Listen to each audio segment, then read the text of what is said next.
को वहीं पर रखे। और जो है अब जो है भगवान दौड़ करके आते हैं और रुक्मणी जी का हाथ पकड़ते हैं। ये लीला अभी हम जो है मानसिक रूप से अपनी आंखों से हम दर्शन करेंगे। बोलिए भक्तवत्सल भगवान की और बोलिए द्वारिकाधीश की जय। बस बस बस बस वहीं से भागिए और अपनी रुक्मणी को लेकर के आइए।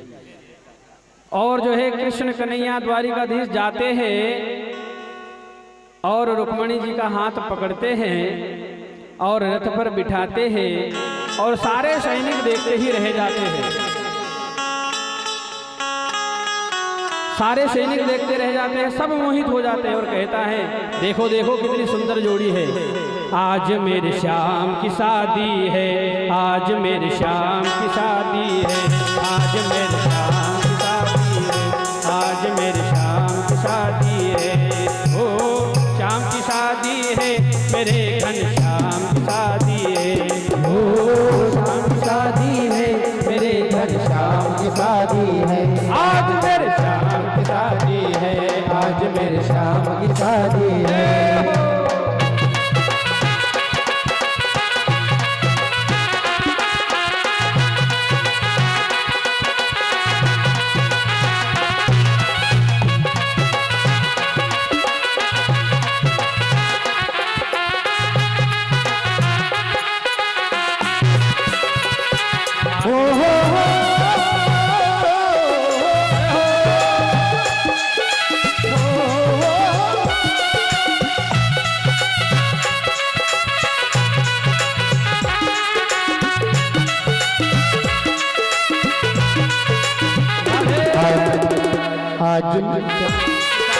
आज मेरी श्याम की शादी है, शादी है, मेरे घर श्याम की शादी है। हमारे मध्य में एक सब लोग बोलिए द्वारिकाधीश की जय। हमारे मध्य में परम पूज्य संत श्री मड़ी वाले बाबा वह पधारे हैं। मैं चाहूंगा कि उनका स्वागत करें और सब लोग अपने अपने स्थान पर नृत्य करेंगे, कोई किधर जाएगा नहीं। बाबा जी को लेकर के आए सब लोग जाकर के। आवो मेरी सखियां मुझे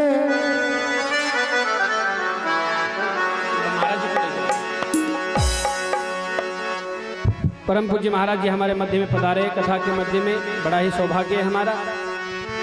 और महाराज जी को प्रणाम करते हुए आप सब लोग करतल ध्वनि से उनका स्वागत करेंगे। बोलिए सत्य गुरुदेव भगवान की जय, संत भगवान की जय। आइए प्यार और भाव से अपने अपने स्थान पर माता जी के ब्याह में हम सब लोग जो है शामिल होंगे। अरे मेरे श्याम जी की आई बारात, चलो सब दर्शन करे। मेरे श्याम जी की आई बारात, चलो सब दर्शन करे। ओ मेरे श्याम जी की आई बारात, चलो सब दर्शन करे। मेरे श्याम जी की आई बारात, चलो सब दर्शन करे। श्याम जी की आई बारात, चलो सब दर्शन करे। मेरे श्याम जी की आई बारात, चलो सब दर्शन करे।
कृष्ण जी की आई बारात, चलो सब दर्शन करे।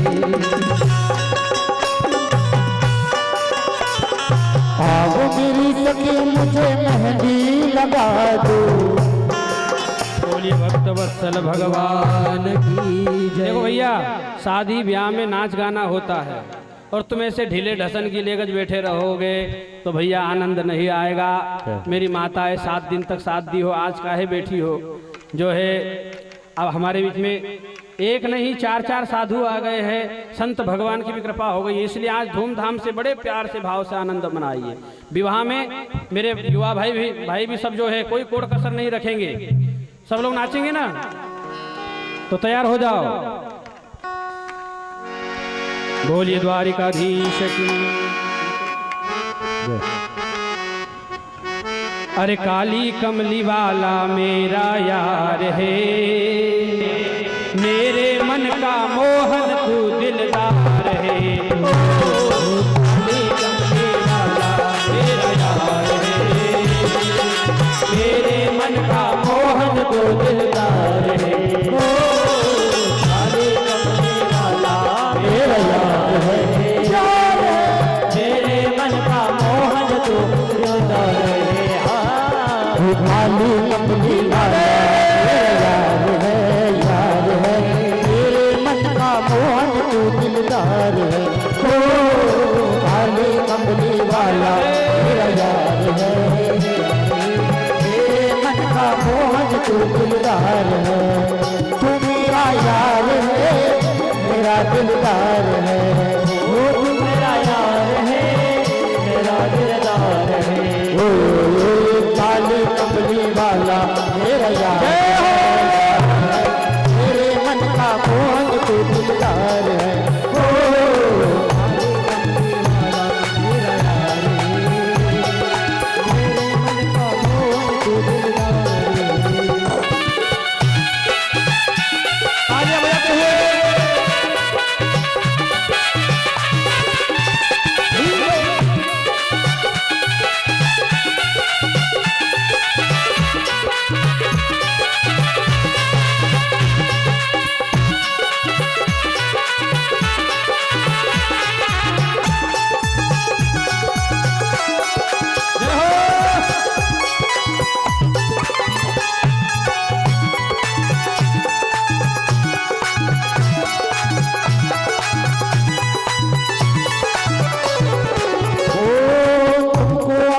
मान लिया है, ये जीवन तेरे नाम किया है। तुमको अपना मान लिया है, ये जीवन तेरे नाम किया है। तुमको अपना मान लिया है, ये जीवन तेरे नाम किया है। तुमको अपना मान लिया है, ये जीवन तेरे नाम किया है। श्याम सलोने बस तुमसे ही प्यार है। श्याम सलोने बस तुमसे ही प्यार है। मेरे मन का मोहन तू दिलदार है। ओ काली कमली वाला मेरा यार है, मेरे मन का मोहन तू दिलदार है। वो तू मेरा यार है, मेरा दिलदार है। तू मेरा यार है, मेरा दिलदार है। ओ काली कमली वाला मेरा यार है, मेरे मन का मोहन तू दिलदार है।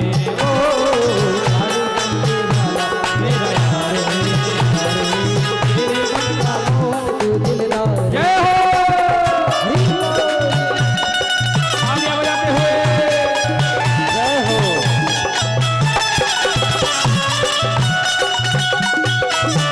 जय हो।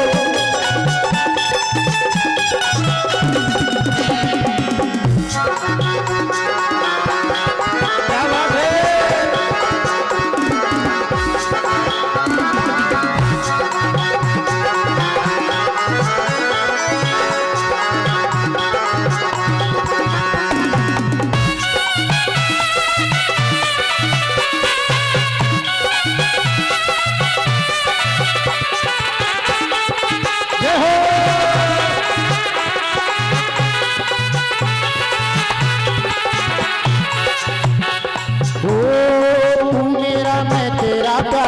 जीवन अब तेरे सहारे। तू मेरा मैं तेरा प्यारे, यह जीवन अब तेरे सहारे, तू मेरा मैं तेरा प्यार, ये जीवन अब तेरे सहारे। तू मेरा मैं तेरा प्यार, ये जीवन अब तेरे हवाले।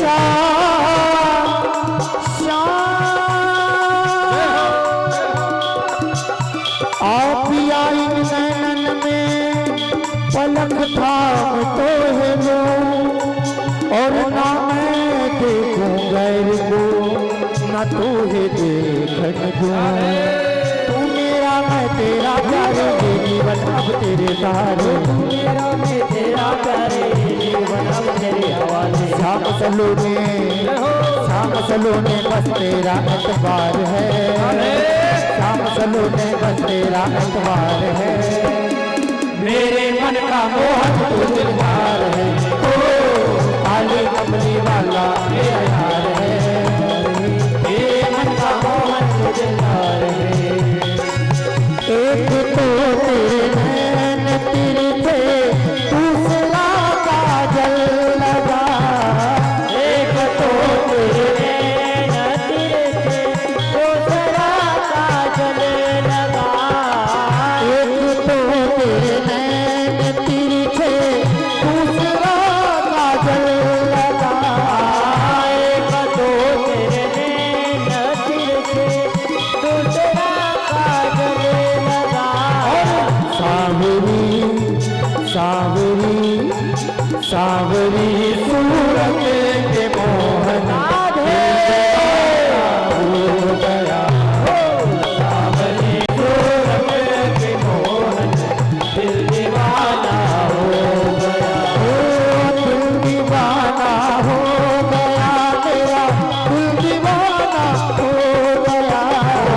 दिल दीवाना हो गया मेरा, दिल दीवाना हो गया। सावरी सूरत पे मोहन दिल दीवाना हो गया। सावरी सूरत पे मोहन दिल दीवाना हो गया।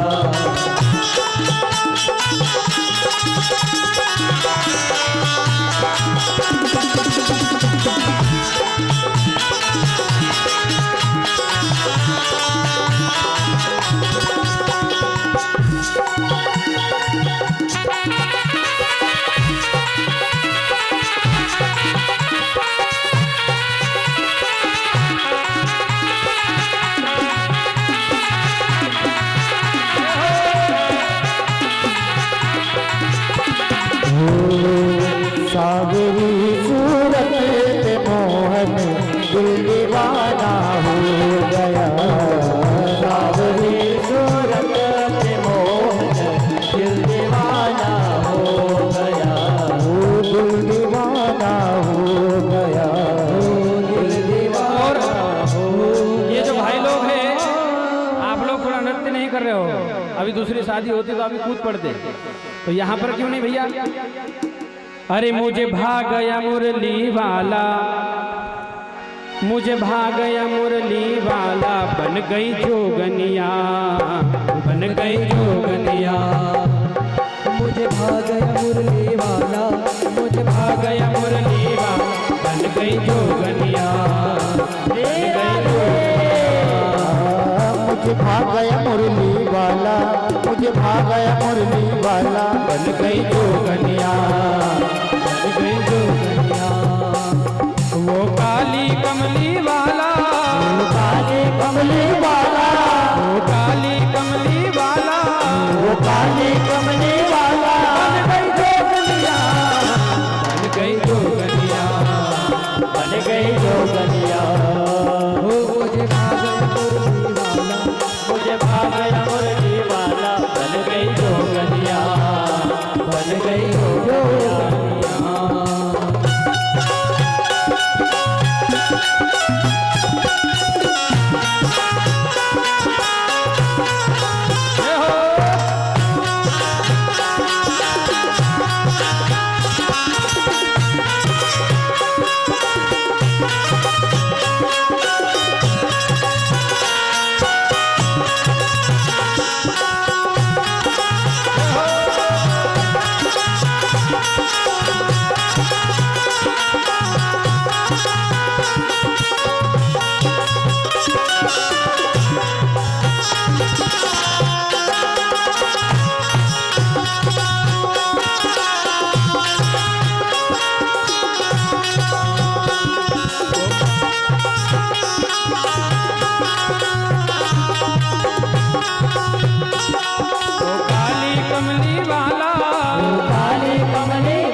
बन गई जो कन्या, बन गई जो कन्या।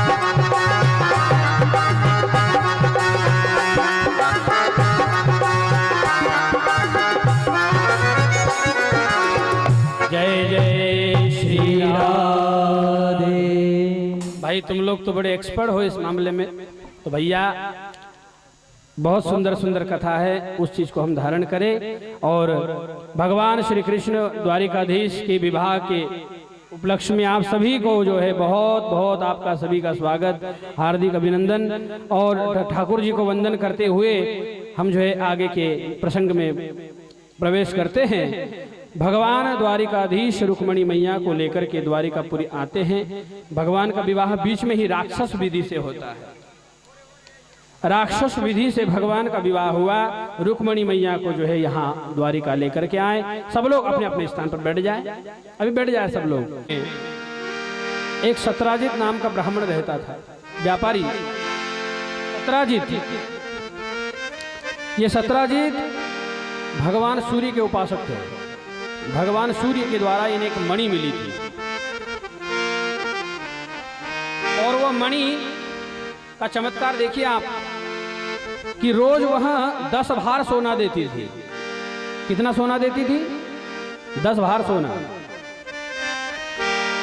तो उस मणि को जब भी वह पहन के निकलते थे सूर्य के समान प्रकाश पड़ता था। एक दिन उनके भाई प्रसेन उस मणि को पहन करके शिकार खेलने के लिए निकल गए। तो जंगल में एक शेर ने जो है उनके भाई को मार दिया और वो मणि छीन करके ले गया। कौन? एक सिंह। तो सामने से जामवंत महाराज आ रहे थे। जामवंत महाराज ने देखा कि ओहो इसके मुख में प्रकाश कैसा। तो जामवंत महाराज ने युद्ध किया सिंह से और वह मणि जामवंत महाराज छीन करके ले गए। अब इधर बहुत दिन बीत गए, मणि का कोई आता पता नहीं, प्रसेन का भी कोई आता पता नहीं। सत्राजित को लगा कि द्वारिकाधीश ने मेरे भाई को मरवा डाला और मणि मुझसे छीन ली, क्योंकि उन्हीं की नजर इस मणि पर थी। और बाद में ऐसी कथा है कि स्वयं द्वारिकाधीश ही कलंक मिटाने के लिए उस मणि को ढूंढने के लिए निकलते हैं। भगवान जंगल में गए, ढूंढते ढूंढते शेर के चिन्ह को पकड़ते पकड़ते फिर जामवंत महाराज रीछ के चिन्ह पकड़ते पकड़ते उस गुफा तक पहुंच गए जिस गुफा में जामवंत महाराज रहते थे। और भीतर में जाकर के जब देखा तो जामवंत महाराज की एक बेटी है बड़ी ही सुंदर, जिसका नाम है जामवती। वह जामवती उस मणि से खेल रही थी। भगवान ने जाकर के देखा ओहो मणि तो यहाँ पर है। भगवान ने लेने की कोशिश करी तो जामवती ने चिल्ला दिया, कौन हो तुम? इतने में जामवंत महाराज आ गए। जामवंत महाराज ने कहा, कौन है जो मेरे बिना आज्ञा के घुसा चला आ रहा है? तो भगवान और जामवंत महाराज के बीच में दो बातें हुई। भैया हम इस मणि के लिए आया हूं, ये मणि हमको दे दो। बोले ऐसे कैसे दे दे? तो बोले हम तो मणि लेकर ही जाऊंगा। और फिर दोनों के बीच में युद्ध चला है महाराज। 27 दिन तक मल्ल युद्ध चलता रहा उस मणि के लिए उस गुफा में। आप कभी द्वारिका जाए तो वो गुफा आज भी आपको देखने को मिलेगी। तो युद्ध चलता रहा। 28वें दिन भगवान ने जो मुक्का जमा के मारा जामवंत महाराज की छाती में, तो सीधे धड़ाम करके जो है जामवंत महाराज धरती पर गिर गए। और मारने ही वाले थे, इतने में बस प्रभु मैं समझ गया आप मेरे राम जी ही हो। भगवान ने कहा पहचान लिया, 27 दिन तक परेशान किया है, लाओ मणि दो। बोले प्रभु ये मणि तो बोले मैं अब अपनी बेटी को दे चुका हूं और बेटी को दी हुई वस्तु वापस ली नहीं जाती है। तो बोले भैया हमारा कलंक कैसे मिटेगा? तो बोले एक उपाय है प्रभु। क्या? बोले बेटी से विवाह कर लो और दहेज में मणि ले जाओ, दोनों का ही काम हो जाएगा। बोलिए भक्तवत्सल भगवान की। जंगल में मंगल हुआ, जामवती से भगवान ने विवाह किया और वो मणि दहेज में लेकर के आए और जामवती को ला करके निवास दिया। सत्राजित को कहा ले भैया ये तेरी मणि, और तुझे अगर विश्वास नहीं होगा तो साथ में प्रमाण पत्र भी लाया हो इस जामवती को, पूछ ले कहाँ थी मणि। इस प्रकार से भगवान का विवाह हो गया। दो विवाह हो गए। तीसरा विवाह जो सत्राजित था, दुनिया ने, समाज वालों ने खूब गालियां, देखो इस पाखंडी को, इतने बड़े द्वारिकाधीश पर चोरी का आरोप लगा रहा था। सत्राजित भगवान के चरणों में आकर के गिर गया, प्रभु ये जनता, ये समाज वाले गाली खा खा के ही मुझे मार डालेंगे, कोई दूसरा उपाय ढूंढो महाराज। बोले हमने तुम्हारी मणि दे दी, तुम जानो, तुम्हारी जनता जाने। सत्राजित ने कहा नहीं प्रभु कोई उपाय ढूंढो। बोले तुम ही ढूंढो। तो सत्राजित ने कहा प्रभु एक उपाय है। क्या? बोले मेरी बेटी है सत्यभामा, अगर मेरी बेटी से आप विवाह कर लेते हैं और आप मेरे दामाद बन जाते हैं तो कोई भी मुझे गाली नहीं देगा। और भगवान ने कहा कि चलो भैया जोई राम सोई राम। और सत्राजित ने जो है अपनी बेटी सत्यभामा का हाथ भगवान के हाथ में दे दिया और मणि दे रहे थे दहेज में। भगवान ने कहा भैया मणि तेरे पास ही रहने दे, मणि तू ही रख तेरे पास, लेकिन इससे जो 10 भार सोना निकलता है वो रोज मेरे घर भिजवाता चला जा। और वो मणि उसे दे दी। तीसरा विवाह सत्यभामा से। एक बार भगवान दिल्ली घूमने आए अर्जुन के साथ, तो मार्ग में यमुना जी पड़ती है। यमुना जी के किनारे एक युवती तपस्या कर रही है। भगवान ने जाकर के बोला कि जा अर्जुन पूछो जरा जाकर कौन है ये, किसके लिए तप कर रही है। अर्जुन जी ने जाकर के पूछा देवी आप कौन हो। बोले मैं कालिंदी हूँ, यमुना हूँ। अच्छा यहाँ तप किसके लिए कर रहे हो। तो बोले द्वारिकाधीश को पति रूप में पाने के लिए तप कर रही हूँ। अर्जुन ने कहा प्रभु आपकी कुंडली बड़ी जोरदार चल रही है। बोले क्या हो गया भैया। बोले आपको पाने के लिए तप कर रही है, फिर क्या था। चटमंगनी पटबिया यमुना जी का हाथ धरा भगवान ने, कालिंदी को भी विवाह करके घर में भगवान लाया। इस प्रकार से लक्ष्मणा नाम की कन्या से भी भगवान ने विवाह किया। एक बार एक मछली के आंख में बाण मारना था, भगवान ने एक ही अनुसंधान से उस मछली की आंख में लक्ष्य को भेद किया और लक्ष्मणा नाम की कन्या से भगवान ने विवाह किया। इस प्रकार से भगवान के 8 विवाह हो गए। 8 विवाह हो गए। अब 16,100 कैसे हो गए भैया। तो एक भौमासुर नाम का दैत्य था जो पृथ्वी का बेटा कहलाता था। उसने कसम खाई थी कि मैं 20,000 कन्याओं को जब कैद कर लूंगा तब मैं इनके साथ रास खेलूंगा। तो इसके जेल खाने में 16,100 कन्या कैद थी। भगवान को जब पता चला तो भगवान पहुंच गए और द्वार पर जब प्रवेश ही कर रहे थे नगर में तो एक मूर नाम का दैत्य खड़ा था। भगवान ने उसके 5 सिर काटे और मूर दैत्य का नाश किया। तब से नाम पड़ गया भगवान का मुरारी। बोलिए मुरारी भगवान की। मुरारी नाम पड़ा और भौमासुर का नाश करके उन 16,100 कन्याओं को मुक्त कराया भगवान ने। और कन्याओं से कहा कि देवियों जाओ अपने माँ बाप के घर। सभी कन्या चरणों में गिर गई। प्रभु अब हम कहाँ जाए। घर पे जाएंगे तो माँ बाप क्या मुंह दिखाएंगे। हमारे पास 2 ही रास्ता है महाराज, एक तो हम आत्महत्या कर ले, नहीं तो गलत मार्ग पर चली जाए। ध्यान देना मेरे भाई बहन, जो लोग भगवान पे उंगली उठाते हैं, कल हमारे गुरु भाई कह रहे थे इस विषय पर कि जो लोग भगवान बनने के सपने देखते हैं वो कभी भगवान बन भी नहीं सकते हैं। अरे 16,108 तो भगवान ने विवाह बाद में किया है, लेकिन उससे पहले 7 कोस के गिरिवर को उठाया है। कल कह रहे थे गुरु भाई कि 1 घंटा जरा एक गोबर का टोपला उठा करके दिखा दो, तब कृष्ण की बराबरी कर पाओगे। कई लोग गांजा पीते हैं, कहते हैं भगवान हम भोलेनाथ का प्रसाद पी रहे हैं। भैया 10 ग्राम भी नहीं, 5 ग्राम भी नहीं, मैं तो कहता हूँ जरा सा आधा ढक्कन जरा कपास पे दवाई, वो क्या कौन सी दवाई आती है, कीटनाशक नहीं, वो क्या घास मारने वाली दवाई क्या आती है, जरा सा 2-4 बूंद पी करके बताओ, तब मानूंगा कि तुम शिव के भक्त हो, तब तुम मानूंगा कि भोलेनाथ के भक्त हो। अरे भोलेनाथ ऐसे ही नहीं बन गए, समाज को बचाने के लिए उन्होंने जहर को पान कर गए और देवों के देव महादेव कहलाए, कालों के काल कहलाए। कुछ मूर्ख लोग, नासमझ लोग जो भगवान के लीलाओं पर उंगली उठा देते हैं, ऐसे मूर्ख लोगों को साधु संतों का यही कहना है कि जागृत रहे, तुम भगवान नहीं हो प्यारे, तुम तो भगवान का अंश हो। हर धर्म में नेकी होती है, हर धर्म में नेकी होती है। बहुत ध्यान देना इस शेर की तरफ। हर धर्म में नेकी होती है, हर धर्म में धंधे भी होते हैं, लेकिन सच पूछो तो यूं कहूं कुछ लोग ही गंदे होते हैं। कुछ लोगों के कारण ये हमारा धर्म बदनाम हो रहा है। भगवान सनातन धर्म पे उंगली उठाई जा रही है। भैया सनातन सनातन है, सनातन को मिटाने के लिए बड़े बड़े महाभट्ट महाबलवान आकर के चले गए। रावण और कुंभकर्ण हिरण्यकश्यप जैसे बलवान वह भी नहीं रहे, तो फिर हम कहाँ रहने वाले हैं? सनातन हमेशा रहेगा। हमारे जैसे कहीं आए और कहीं गए मिटाने के लिए। भगवान ने उन 16,000 कन्याओं को कहा कि देवियों तो एक काम करो, तुम्हारे को एक ही दो ही रास्ते हैं, मरना अथवा गलत मार्ग पर जाना। तो इससे अच्छा एक काम करो, अगर मैं तुम्हें अच्छा लग रहा हूं और मैं तुम्हारे लायक हूं तो मेरे ही गले में वरमाला पहना दो। भगवान ने कामासक्त होकर के विवाह नहीं किया है, भगवान ने समाज को बचाने के लिए 16,108 विवाह किया है। अगर भगवान विवाह नहीं करते तो 16,100 कन्या गलत मार्ग पर जाती, और गलत मार्ग पर जाती तो समाज दूषित हो जाता।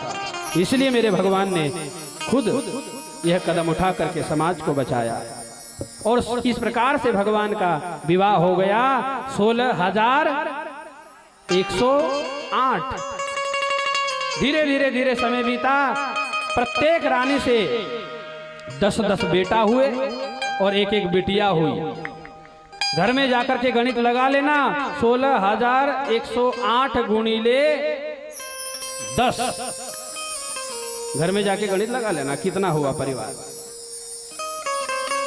और परिवार 56,000 करोड़ की संख्या में भगवान का परिवार पहुंच गया। धीरे धीरे धीरे धीरे समय बीता, भगवान का ही परिवार बहुत बड़ा हो गया। और अब जो है, एक बार भगवान अपने बच्चों के साथ खेलने के लिए कहीं जंगल में गए। भगवान ने कहा, बच्चों तुम खेलो, मेरे राम जी विश्राम करते हैं। भगवान एक पीपल के वृक्ष के नीचे विश्राम कर रहे थे। बच्चे गेंद खेल रहे थे। एक बच्चे ने जोर से गेंद मारी, एक कुएं में जाकर के गिरा। बच्चे दौड़े दौड़े गए तो उस कुएं में एक विशाल काय गिरगिट पड़ा था। बच्चे घबरा गए, दौड़े दौड़े आए, प्रभु एक विशाल काय गिरगिट है। भगवान ने जाकर के देखा, उसको छू करके देखा, छूते ही वो गिरगिट ने अपना शरीर छोड़ दिया और अपने दिव्य रूप में प्रकट हो गया। बोलिए भक्तवत्सल भगवान की जय। भगवान ने पूछा, भाई कौन है तू? तो उसने अपना परिचय दिया, महाराज मेरा नाम नृग है। बोले तू गिरगिट कैसे बन गया? बस महाराज एक चूक हो गई। भगवान ने जब उसका परिचय पूछा तो उसने अभिमान से कहा, दुनिया में ऐसा कौन है जो मेरा नाम नहीं जानता है? मेरा नाम तो पूरा प्रसिद्ध है महाराज। भगवान ने कहा, तूने ऐसा कौन सा काम कर दिया जो तेरा नाम प्रसिद्ध है? बोले महाराज मैंने गौदान खूब किया है। क्या किया है? बोलो। मैंने इतनी गौदान किया है, इसके वजह से मेरा नाम बहुत प्रचलित है। अच्छा, तो फिर तू गिरगिट कैसे बन गया? जब तू गौदानी है तो फिर तू गिरगिट कैसे बना भैया? तो राजा नृग ने कहा, बोले महाराज थोड़ी सी चूक हो गई। बोले जरूर तूने कोई ना कोई बेईमानी का धन, 2 नंबर का धन दान किया होगा। बोले नहीं महाराज, अथवा हो सकता है तूने कोई बूढ़ी ठल्लन गाय दान करी होगी, जो बिना मतलब की किसी की लूट कर लाई हुई, चोरी करी हुई गाय तूने दान करी होगी। बोले नहीं महाराज, मैंने परम पवित्र गाय दान करी है और नवेली दुल्हन गाय दान करी है। तो बोले फिर तू गिरगिट कैसे बन गया भाई, जब इतना बड़ा दानी था तो? अच्छा कितना दान किया है?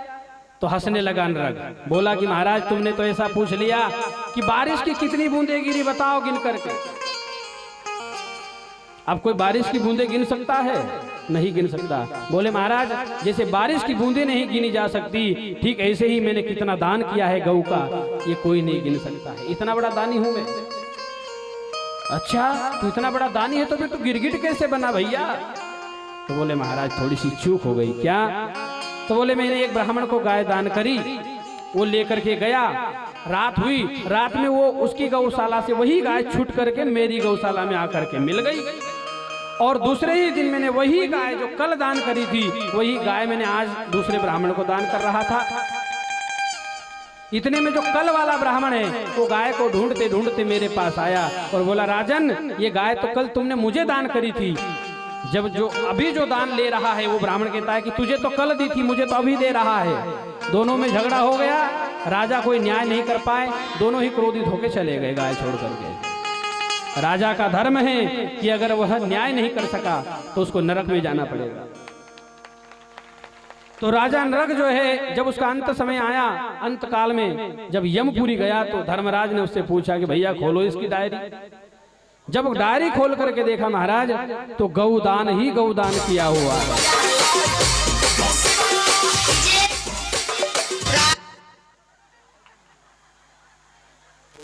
हेलो कहाँ पे जाऊंगा ना मैं, यहाँ झिरनिया में हूँ, यहाँ से भीकनगांव 30 किलोमीटर डायरेक्ट भीकनगांव मिलेगा।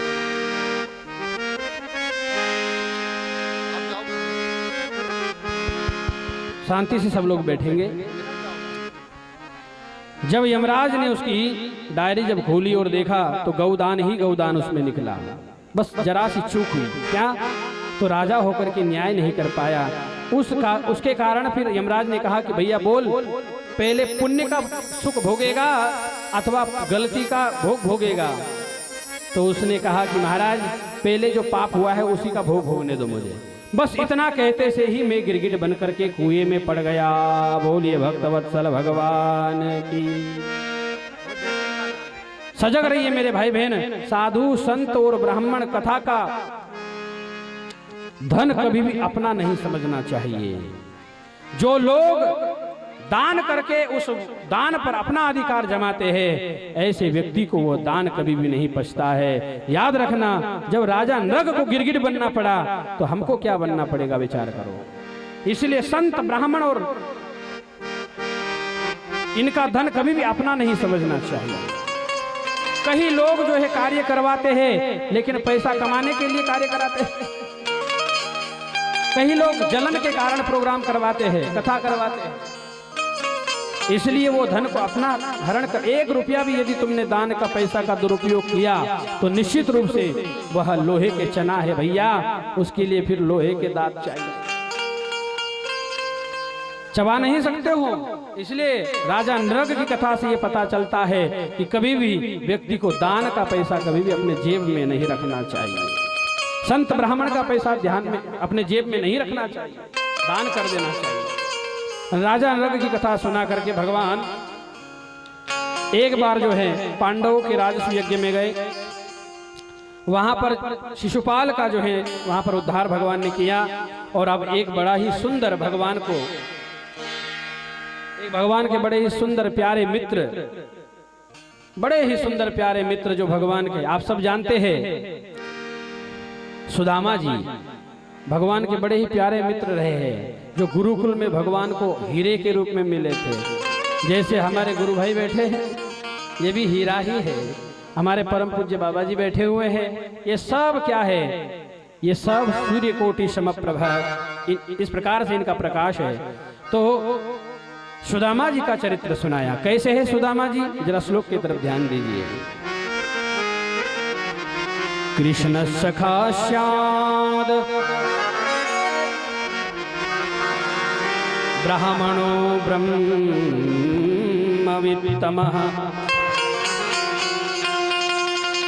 विरक्त इंद्रियार्थेषु प्रशांतात्मा जितेन्द्रियः। सुदामा जी कैसे है, विरक्त है और प्रशांत है और द्वारिकाधीश को निरंतर भजते रहते हैं। एक दिन उनकी पत्नी सुशीला ने उनसे कहा कि आप जो है क्यों नहीं एक बार द्वारिकाधीश अपने मित्र से मिलकर के आ जाए। और सुदामा जी ने कहा कि देवी ठीक है, तुम कहती हो तो मैं जाकर के मिल के आता हूँ।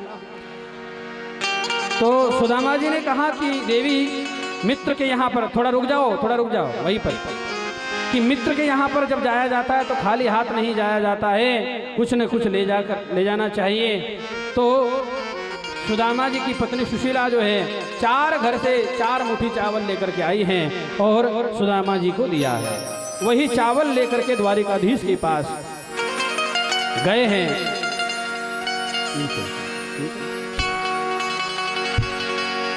और सुदामा जी गए हैं द्वारिकाधीश से मिलने के लिए।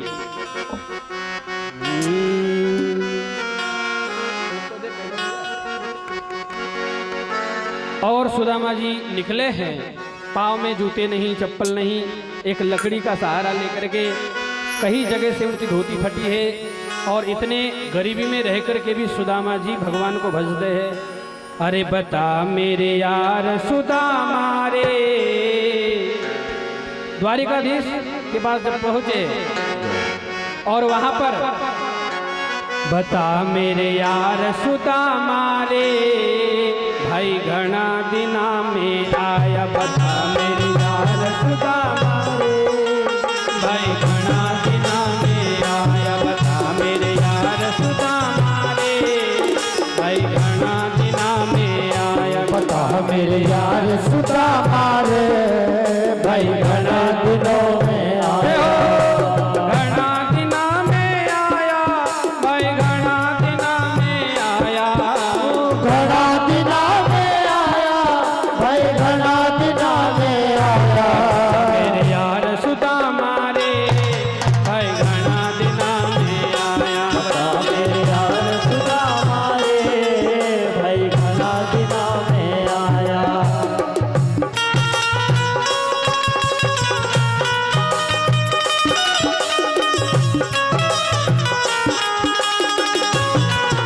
बोलिए द्वारिकाधीश की।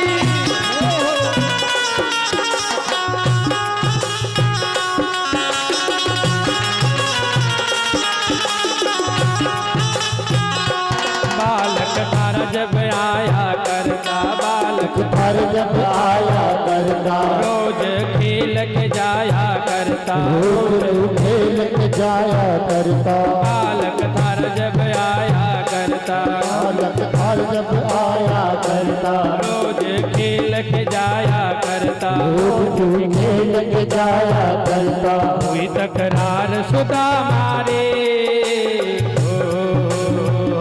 हुई तकरार सुदामा रे, भाई घना दिनों में आयो। बता मेरे यार सुदामा रे, भाई घना दिना में आया। बता मेरे यार सुदामा रे, भाई घना दिना में आया। बता मेरे यार सुदामा रे, भाई घना दिनों में आया। और भगवान द्वारिकाधीश अरे द्वार पालो कन्हैया से कह दो, अरे द्वार पालो कन्हैया से कह दो, मिलने सुदामा गरीब आ गया रे। मिलने सुदामा गरीब आ गया रे। अरे द्वार पालो कन्हैया से कह दो, अरे द्वार पालो कन्हैया से कह दो, मिलने सुदामा गरीब आ गया है। मिलने सुदामा गरीब आ गया।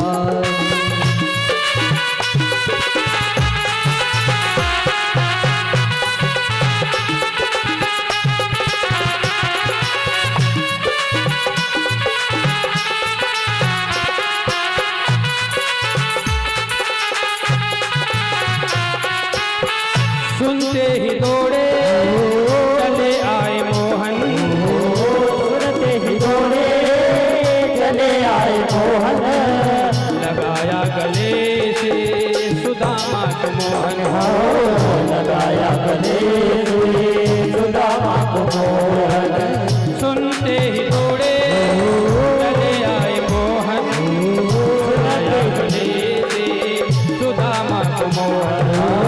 लगाया गले सुदामा को